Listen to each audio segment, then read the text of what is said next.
ونعوذ بالله من شرور أنفسنا من يهده الله فلا مضل له ومن يضلله فلا هادي له وأشهد أن لا إله إلا الله وحده لا شريك له وأشهد أن سيدنا وسندنا ومولانا محمدا عبده ورسوله أما بعد فأعوذ بالله من الشيطان الرجيم بسم الله الرحمن الرحيم وأورثنا القوم الذين كانوا يستضعفون مشارق الأرض ومغاربها التي باركنا فيها صدق الله العظيم وصدق رسوله النبي الكريم ونحن على ذلك لمن الشاهدين والشاكرين والحمد لله رب العالمين. میرے واجب الاحترام قابل صد احترام دوستوں ساتھیوں بزرگوں، اللہ رب العزت کا احسان عظیم ہے کہ اس دنیا پر کچھ ممالک جو کفار کے زیر اثر تھے، الحمدللہ مجاہدین ان کو فتح کرنے میں ہم کنار ہو رہے ہیں، کامیاب ہو رہے ہیں، اور بہت جلد انشاءاللہ العزیز ہم ایک بڑی فتح بیت المقدس کی صورت میں انشاءاللہ العزیز حاصل کر لیں گے.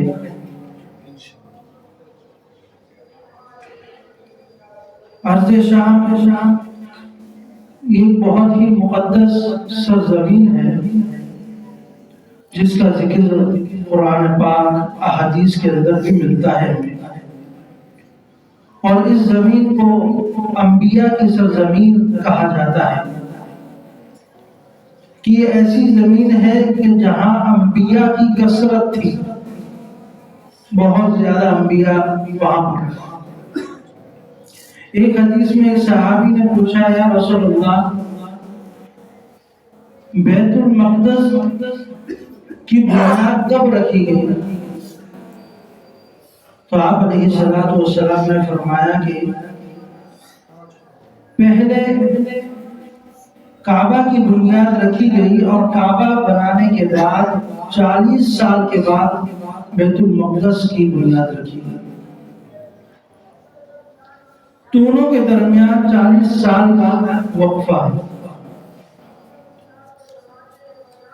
اور کعبہ بیت ہمارا قبلہ ثانی ہے اور بیت المقدس قبلہ اول ہے.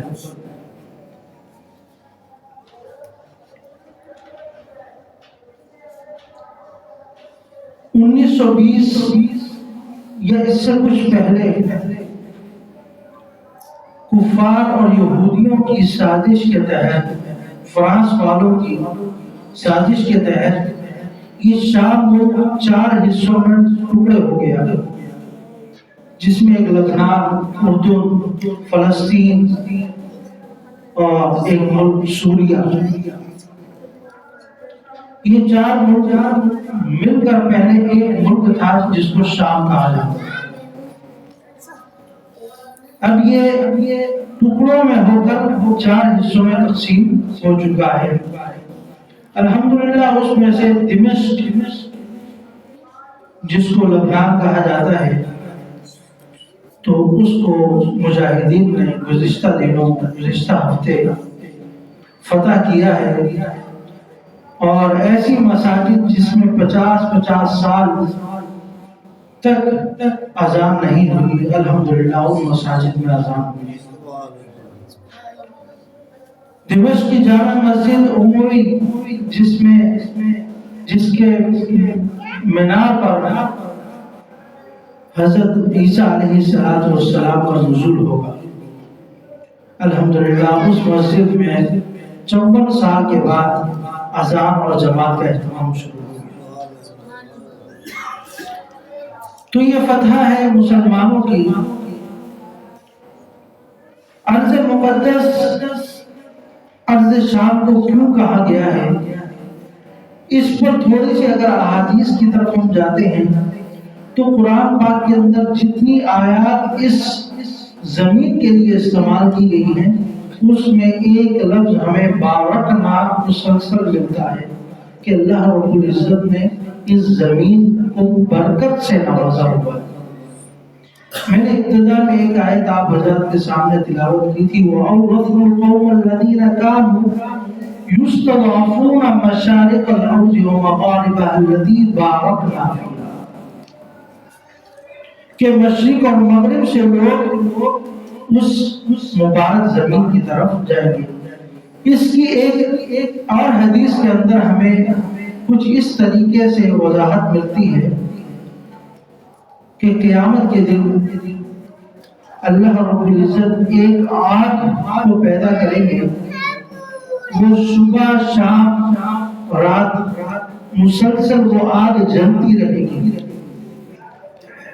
اور وہ آگ لوگوں کو جمع کر کے، ظاہر ہے جب آپ کی طرف سے یہ آگ بڑھ رہی ہوگی آپ آگے کی طرف جائیں گے اس سے بچنے کے لیے، تو اس طریقے سے وہ آگ آگے بڑھتے بڑھتے تمام دنیا کے لوگوں کو ملک شام کے اندر شام کی زمین میں جمع کر دے گی، اور وہاں سے پھر میدان حشر جس کو ہم کہا جاتا ہے وہ شروع ہوگا۔ ایک اور آیت جس میں نبی اکرم صلی اللہ علیہ وسلم کی معراج کا ذکر آتا ہے، سبحان الذی اسری بعبدہ لیلا من المسجد الحرام الى المسجد الاقصى الذی بارکنا فیہ، کہ نبی اکرم صلی اللہ علیہ وسلم کو اللہ رب العزت نے مسجد حرام سے سفر کروایا مسجد اقصی تک۔ مسجد اقصی کیا ہے؟ بارکنا فیہا، یہ ایسی سرزمین ہے جس میں ہم نے برکت دی، اور پھر اس زمین سے نبی اکرم صلی اللہ علیہ وسلم آسمان دنیا میں گئے اور اللہ رب العزت سے پھر ملاقات ہوئی۔ وَلِسُلَيْمَانَ الرِّيحَ عَاصِفَةً تَجْرِي بِأَمْرِهِ إِلَى الْأَرْضِ الَّتِي بَارَكْنَا فِيهَا۔ حضرت سلیمان علیہ السلام کے زمانے میں بھی جب ہوا ایک چلی تو اس میں یہی حوالہ دیا جاتا ہے کہ بارکنا فیہا، اس سرزمین سے بھی یہ ہوا آ رہی ہے، تو برکتوں والی ہوا۔ تو جہاں بھی اس زمین کا ذکر کیا گیا ہے وہاں پر اللہ رب العزت نے بارکنا فیہا کے الفاظ لے کر آئے کہ یہ برکتوں والی زمین ہے۔ برکتوں والی زمین کا مقصد کیا ہے کہ یہاں پر ایک جماعت ایسی ہوگی جو قیامت تک کفار کے مقابل کھڑی رہے گی اور کفار سے لڑتی رہے گی، وہ کبھی ہار نہیں مانے گی، کبھی اپنے رستے سے جدا نہیں ہوا، اللہ رب العزت کے کلمے کو، اللہ رب العزت کے قرآن پاک کو دوسروں تک پہنچاتی رہے گی اور جہاد کے لیے ہم وقت تیار رہے گی۔ اس کی نظیر کچھ آپ حضرات کے سامنے اب آ رہی ہے۔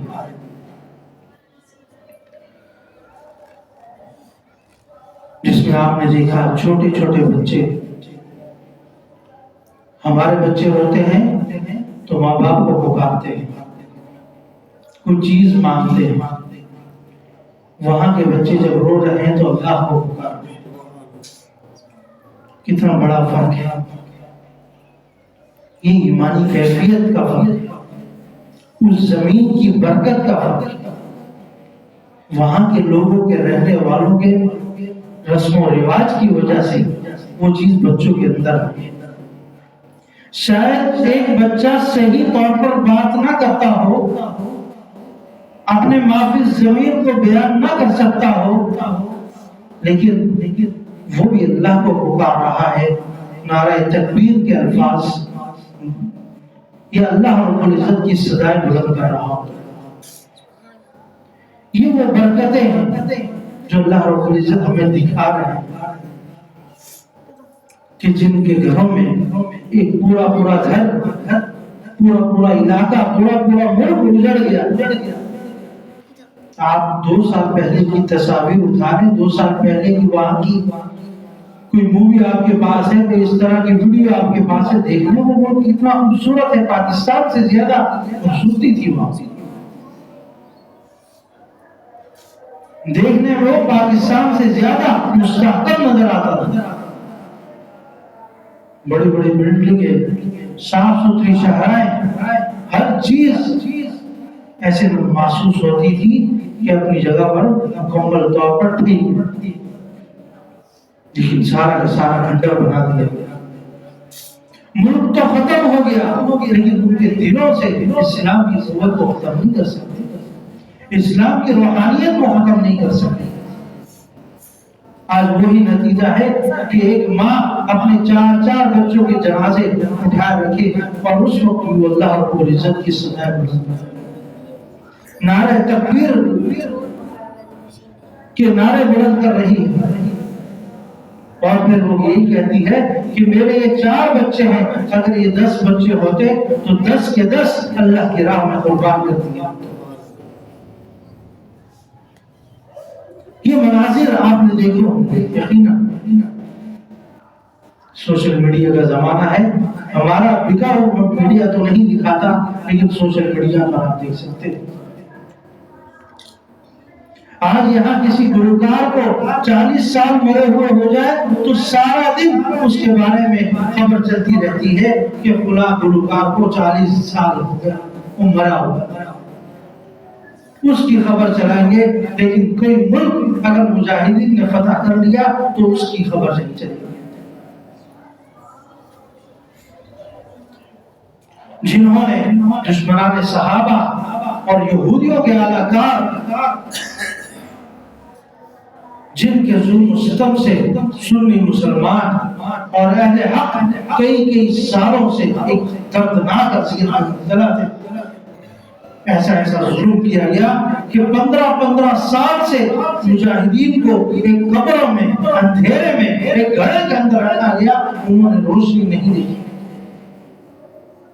جب ان کے سامنے کوئی ٹارچ لے کر گئے تو وہ آنکھیں پھاڑ کر اس کو دیکھ رہے، آنکھیں کھول نہیں پا رہے، کیونکہ جنہوں نے 15-20 سال سے روشنی کو نہ دیکھا ہو ان کی کیا کیفیت ہے۔ آپ ساری رات ایک گھر کے اندر ایک کمرے میں رہتے ہیں اور صبح باہر نکل جائے تو آپ سورج کی روشنی آپ کی آنکھوں میں پڑتی ہے، آپ آنکھیں کھول نہیں سکتے پوری طور پر، کالا چشمہ لگا کر نکلتے ہیں آپ اس طرح کی۔ لیکن وہ لوگ جنہوں نے 15 سال سورج نہیں دیکھا، جن کی ذہنی کیفیت خراب ہو چکی، پاگل ہو گئے وہ لوگ، ان پر ظلم ہوا، اور یہ ظلم انہوں نے ہمارے لیے برداشت کیا کہ ہمارے لوگوں کو ایک عرض مقدس جس کے بارے میں اللہ رب العزت نے نبی اکرم صلی اللہ علیہ وسلم نے حدیث میں، اللہ رب العزت نے قرآن پاک میں برکت کی جگہ کہی ہے، اس کی حفاظت کرنا ہماری ذمہ داری ہے، اور حفاظت کر کے دکھائیں۔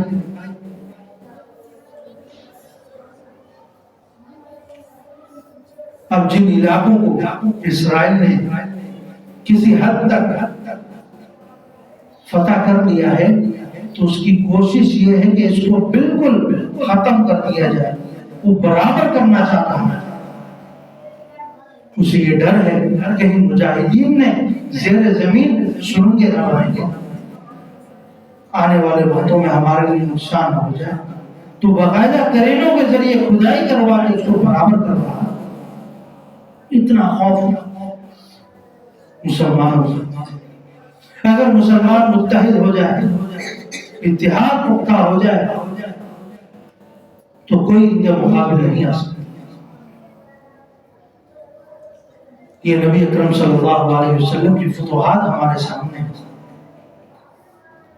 کہ جب آپ پریشان تھے کہ میری بات کون مانے گا، میں کسی ایک سے ذکر کرتا ہوں تو وہ آگے سے ملا، لیکن آپ علیہ السلام نے اس چیز کو نہیں دیکھا.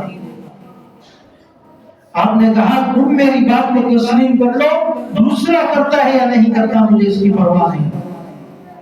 ایک ایک بندے تک اپنے پیغام کو پہنچایا اور آج پوری دنیا میں اسلام حافظ.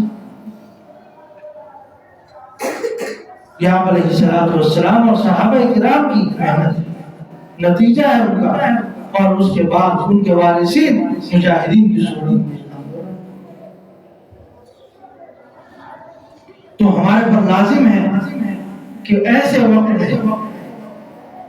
موقع پر ان لوگوں کا ساتھ دیا جائے، کسی بھی صورت میں، چاہے آپ رقم کی صورت میں ان کے ساتھ تعاون کر سکیں، دعاؤں کی صورت میں ان کے ساتھ تعاون کر سکیں، سوشل میڈیا پر ان کے لیے آواز اٹھا سکیں، یہی کافی ہے. اگر کسی کو اللہ نے بڑی صلاحیت دی ہے، بڑا جذبہ ایمان سے نوازا ہے، تو جا کر جہاد میں شریک ہو.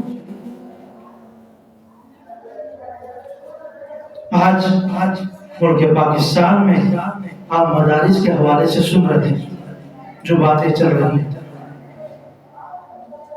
یہ کفار کا پروپیگنڈا ہوتا ہے. یہ اتحاد کو توڑنے کا ایک ذریعہ ہوتا ہے. پہلے وہ چند لوگوں کو جدا کرتے ہیں، پھر ان کے ذریعے ایک نئی آواز اٹھائی جاتی ہے، اور اس طرح آپ کا اتحاد وہ ختم ہو جاتا ہے. مفتی تقی عثمانی صاحب فرماتے ہیں، آج سے کچھ سال پہلے کی بات ہے، ایک گورنر صاحب ہوتے تھے، انہوں نے کہا کہ میں دارالعلوم کراچی کو یونیورسٹی کا درجہ دے دیتا ہوں، آپ صرف ہاں کرتے، باقی کام میرا ہے. حضرت نے کہا کہ میں خود تو ہاں نہیں کر سکتا، البتہ یہ کہ میں مشورہ کرتا ہوں. جو مدرسے کے منتظمین ہیں، چلانے والے لوگ ہیں، ان سے ذرا مشاورت ہو جائے، اساتذہ سے مشاورت ہو جائے. تو جب مشاورت کی گئی تو نتیجہ یہ نکلا کہ آج حشمت صاحب، ان کا نام گورنر صاحب کا حشمت نام تھا، آج سے کچھ تقریباً کوئی 20 سال پہلے کی بات ہے.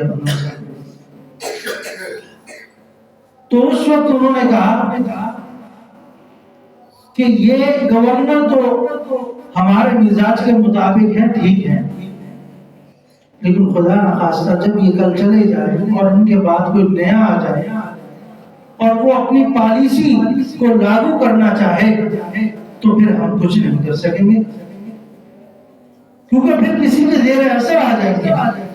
جب زیر اثر آ جائیں گے تو پھر ہمارا نصاب بھی تبدیل ہو جائے گا. ہم قرآن و حدیث پڑھانے والے پھر یہ چیز چھوڑ کر کسی اور چیز کی طرف چلے جائیں گے. آج یہ زمانہ آ گیا کہ ناظم طالبات، ناظم وفاق المدارس العربیہ پاکستان کو مائک پر آ کر یہ کہنے کی ضرورت محسوس ہو رہی ہے کہ ہم صرف مدارس میں قرآن و حدیث نہیں پڑھاتے. یعنی اس چیز کی وضاحت کی جا رہی ہے کہ ہم قرآن و حدیث نہیں پڑھاتے، ہم سائنس بھی پڑھا رہے ہیں، معاشرتی علوم بھی پڑھا رہے ہیں، ہم میتھ بھی پڑھا رہے ہیں، ہم انگلش بھی پڑھا رہے ہیں. یعنی قرآن و حدیث کو ایک طرف رکھنا پڑ رہا ہے صرف لوگوں کی بولنے کی وجہ سے. کتنی افسوس کی بات ہے کہ ایک ناظم ہو کر یہ بات کرنے پر مجبور ہو چکا. اس کو کس نے مجبور کیا؟ یہی جو مخالف مدارس کے مخالف، ملک سے اسلامی نفاذ کے مخالف ہے. کیوں؟ یہ مدارس ہیں، مدارس والے ہیں، تو یہ سن کے خلاف بھی بات کرتے ہیں. پھر یہ ہمارے بینکنگ سیکٹر کے مخالف بھی بات کرتے ہیں، پھر یہ معیشت کے بارے میں بھی بات کرتے ہیں. تو ان کو ختم کر دیا جائے، ان کی ساکھ کو ختم کر دیا جائے، تاکہ ملک کے اندر کوئی بھی ہم نظام نافذ کرنا چاہیں تو ہو جائے. سرمایہ دارہ نظام جو چل رہا ہے اس کو مزید قوت ملتی جائے، یہ چاہتے ہیں. اور مدارس اور علماء اس درمیان میں آ جاتے ہیں، جس کی وجہ سے مجبوراً اپنے فیصلوں کو واپس لینا پڑتا ہے. آج ملک سے سودی نظام کا خاتمہ ہو رہا ہے، تم کو نظر آ رہا ہے کہ اگلے چند سالوں میں اگر نظام ایسے ہی چلتا رہا تو ملک جب سودی نظام ختم ہوگا تو ایسا اسلامی نظام بھی نافذ ہونا شروع ہوگا. یہ ڈر ہے. اس وجہ سے اس اتحاد کو ختم کرنے کی کوشش کی جا رہی ہے، اور یہ باتیں آپ کے سامنے آ رہی ہیں. رجسٹریشن کا معاملہ، اس طرح کے معاملہ. اللہ رب العزت ہمیں علماء کرام سے اور مدارس سے اور مجاہدین سے محبت کرنے والا، کیونکہ جب تک یہ لوگ موجود ہیں پھر ہمارے اسلام کو، ملک میں نفاذ اسلام کو دیر تو ہو سکتی ہے، لیکن کبھی ایسا نہیں ہو سکتا کہ ملک سے نظام ختم ہو جائے یا ملک سے اسلام ختم ہو جائے. ایسا نہیں. یہودی اپنے مشن پر گامزن ہے، اور وہ آہستہ آہستہ اس اپنی جو آنے والی ان کے لیے خطرناک چیزیں ہیں ان کو ختم کرنے کی کوشش کر رہے ہیں. حدیث میں آتا ہے کہ ایک وقت آئے گا جب دنیا سے یہودی ختم ہو جائے گا، اور آخر زمانے میں ایک ایسا لمحہ آ جائے گا کہ اگر کوئی یہودی کسی درخت کے پیچھے چھپا ہوگا تو اللہ رب العزت اس درخت کو زبان دے کے کہ وہ بولے گا اے مجاہد میرے پیچھے ایک یہودی چھپا ہوا ہے، اسے آ کر مار. یہ درخت بھی بولے گا. اور اس کو یہودی کو ان احادیث پر یقین ہے، اور ہم مسلمانوں کو ان پر یقین نہیں، اور وہ اس کے لیے پلاننگ کر رہے ہیں اور مسلسل کر رہے ہیں.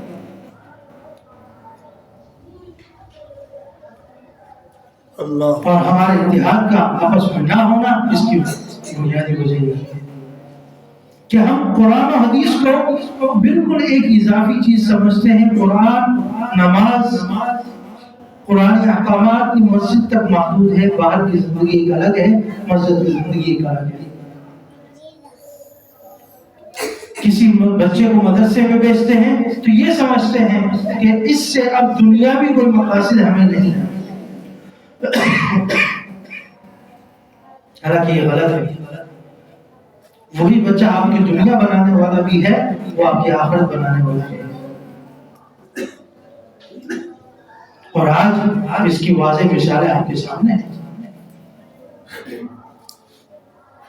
جنہوں نے قرآن و حدیث پڑھا الحمدللہ ان کے گھر کس طریقے سے چل رہے ہیں، اور جہاں پر ایک بچے کو آپ نے ماسٹر کروا دیا وہ اپنی ڈگریاں لے کے گھوم رہا ہے. ایک عام معمولی تعلیم حاصل کرنے والا جس کو ہم سمجھتے ہیں قرآن و حدیث کی تعلیم، وہ حاصل کر کے ایک اپنے گھر کو ایک بہترین انداز سے چلا رہا ہے. ماں باپ کا ادب و احترام بھی کرنا، معاشرے میں بھی ایک عزت ہے اس کی.